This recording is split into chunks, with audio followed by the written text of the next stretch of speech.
নাই। নবী সাল্লাল্লাহু আলাইহি ওয়াসাল্লাম কবর থেকে হাত বের করেছিল, তার সেই হাত নাকি কোনো এক বুজুর্গ চুমো খেয়েছিল।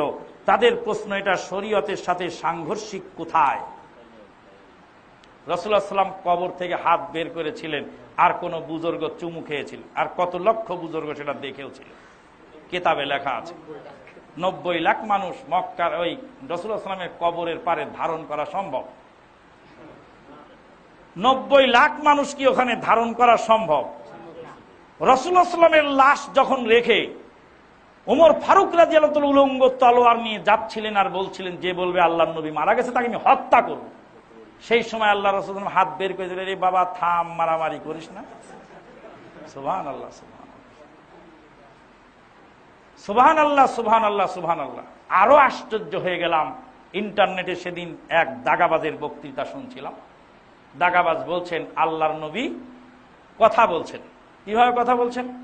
রাসূলুল্লাহ সাল্লাল্লাহু আলাইহি ওয়াসাল্লামকে কিভাবে গোসল দেওয়া হবে, কাপড় খুলে না কাপড়ের উপর দিয়ে? তখন রাসূলুল্লাহ সাল্লাল্লাহু আলাইহি ওয়াসাল্লাম বলে দিলেন, আমার কাপড় খুলো না। তারপরে তখন জারি গান শুরু করলো, আমাদের নবী জেন্দা নবী, জেন্দা রাসূল যে দেশে ঘুমায়।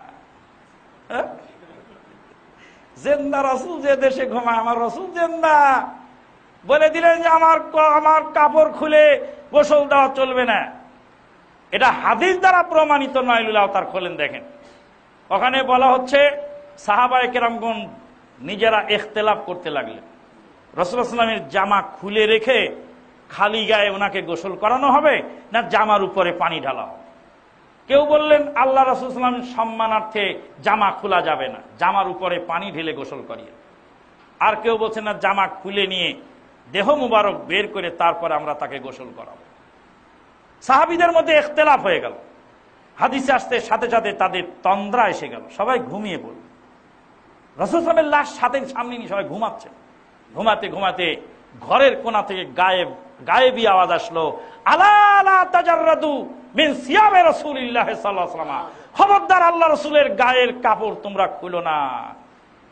গায়েবী শব্দ ফেরেশতার মাধ্যমে হোক বা আল্লাহ নিজে দিয়ে থাকুন, এটা গায়েবী আওয়াজের মাধ্যমে সাহাবীদেরকে জানানো হলো। সাহাবায়ে কেরামগণ তন্দ্রাচ্ছন্ন থেকে ফিরে উঠে শুনতে পেলেন, বলে তাহলে আমাদের ফাইনাল সিদ্ধান্ত হয়ে গেল।